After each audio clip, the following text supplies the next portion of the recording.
Dr. Regis Pereira da Rocha, hipnoterapeuta, com a gente aqui na programação, Facebook da Estação TV. Chegado aí o momento de transição. Estamos fechando a temporada 2019 e já com muita expectativa para a temporada 2020, Dr. Regis. E aí vem muita ansiedade. E o tema que nós abordamos com o senhor hoje é ansiedade. O que dá para falar sobre esse momento, sobre essa situação que está presente no dia a dia aí também? Tudo bem? Tudo bem, é um prazer novamente estar aqui com vocês. Tá? A ansiedade vem se configurando como uma epidemia mundial.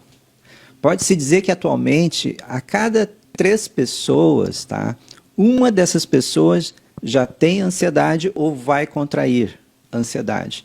No nível mais fundo, mais forte, né, mais intenso ou mais leve. E essa ansiedade vem decorrente do quê? Quais são os caminhos para chegar a essa ansiedade que a gente tem no dia a dia? Existem vários fatores que contribuem para esse crescimento da ansiedade. Um dos fatores, né, que pode ocorrer já na infância, vindo dos pais que já são ansiosos, né, pode passar para a genética do filho. Pode também ocorrer durante o decorrer da infância, por exemplo, pais superprotetores, né, o que acontece? Eles acabam condicionando a mente da criança de que o mundo é cheio de perigos, você precisa ter cuidado o tempo todo. Então, a pessoa já vai criando esse mecanismo de defesa mais acentuado, né, que vai se generalizando. Que trabalhos dá para se fazer para a gente, pelo menos, dar uma moldada, né? E monitorar também a situação, doutor? Sim. Existem vários trabalhos, né? Isso vai depender também do grau de ansiedade que a pessoa possa estar apresentando. Se for uma ansiedade muito profunda, né, os medicamentos eles são bem-vindos nesse primeiro momento. Por quê? Para vocês entenderem melhor como funciona a medicação, tá? A medicação, na realidade, o que ela vai fazer? Ela não vai curar o problema em si, mas ela vai ser um facilitador do processo de treinamento do cérebro, uma espécie de reeducação. É que nem, por exemplo, a pessoa que vai na academia, né? Ele vai fazer o uso do suplemento para treinar a mente dele, né? Para o corpo dele ter uma resposta um pouco mais acelerada. Mas não vai substituir a academia. A medicação, nesse processo, funciona da mesma forma. Ela vem não para corrigir aquilo, mas para ajudar no processo, né, da reeducação do cérebro, para ele se sentir mais calmo no decorrer do processo. Em cima disso, tem a terapia, tem a hipnose, também pode ajudar, e muito, tá? Porque, na realidade, o que acontece? Um dos grandes problemas da pessoa apenas fazer uso contínuo da medicação é que ela vai fazer com que o cérebro acabe se acostumando, né, com as defesas, através das defesas bioquímicas da própria química na medicação. Enquanto que as defesas naturais do corpo acabam, né, ficando dependentes desse processo. O senhor fala em dependente.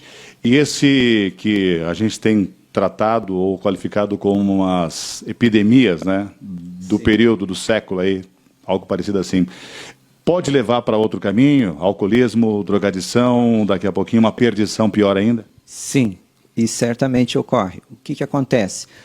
Enquanto a ansiedade ela não é canalizada corretamente, né, porque nós temos que entender o seguinte: a ansiedade até certo ponto ela é positiva, né, ela nos move à ação, a agirmos, né.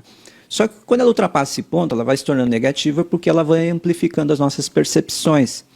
Então, os nossos medos vão se tornando cada vez mais acentuados, um dobro. Se a pessoa tem um medo, por exemplo, de entrar num elevador, ela vai ter 2 vezes mais medo do que o normal. Se a pessoa tem medo de lugares fechados, enfim. Então, o que acontece? Às vezes, o uso contínuo, né, do álcool, do cigarro, bebidas, drogas até mesmo, né, o que acontece isso? Eles servem como válvulas de escape para tentar drenar essa ansiedade que está se somatizando cada vez mais e não está tendo um equilíbrio. Então, vai se agravando para esses outros aspectos, gerando compulsão alimentar, tudo isso vai se agravando. Você tem também uma situação bastante complicada que é a depressão. Isso também pode levar para uma depressão? Ela entra no caso da depressão da seguinte forma: o que ocorre? O indivíduo ele começa a ter vários aspectos. Ele pode começar a ter insônia, né? Ele pode começar a apresentar quadros de alteração no humor, ele vai tendo uma espécie de retração social, ele vai se afastando socialmente do convívio, e muitas das coisas que antes faziam bem para ele vai deixando de ter prazer. Aí ele começa a abrir mão de muitas coisas. Então ele começa a se retrair socialmente, né? Se isolar. Às vezes ele não sai mais nem do quarto dele, sabe? Aí é onde começa a entrar a depressão na jogada. Entende? Ou seja, a ansiedade vai se instalando cada vez mais, ele vai se sentindo impotente diante das situações onde ele acaba gerando outros quadros. Tá. Mas dá para sair dessa situação. Quais são as dicas, doutor? Em primeiro lugar, a pessoa tem que ter consciência, tá? Existem várias situações, por exemplo, assim, eu já peguei casos, né, por exemplo, de empresários que o que acontece? Ele tinha uma resistência maior em largar a sua ansiedade. Por quê? Porque ele pressupõe que a ansiedade faria ele se tornar mais produtivo. Aí o que acontece? Nesses casos aí, a pessoa tem que começar a ter consciência de que, olha, esse não é o único caminho que eu posso obter as coisas. Isso, na realidade, está me prejudicando. Todos nós sabemos que um cérebro, quanto mais ansioso ele for, menos produtivo ele se torna.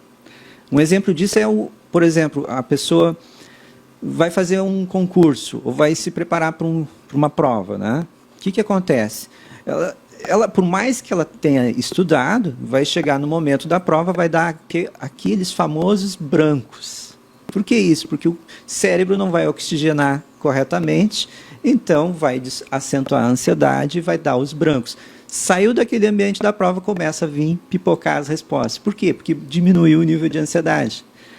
Então, o que eu coloco para essas pessoas que às vezes encontram ganhos secundários na própria ansiedade? Eu digo para eles, olha, tu imagina o teu cérebro como um carro. Por mais potente que seja o motor, se ele estiver sempre acelerado, inevitavelmente ele vai se fundir. Então, pega esse mesmo carro, né, e anda corretamente.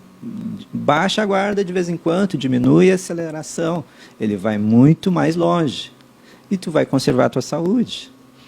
Aí, quando eles começam a compreender isso, aí eles se tornam mais permissivos a esse aspecto, entende?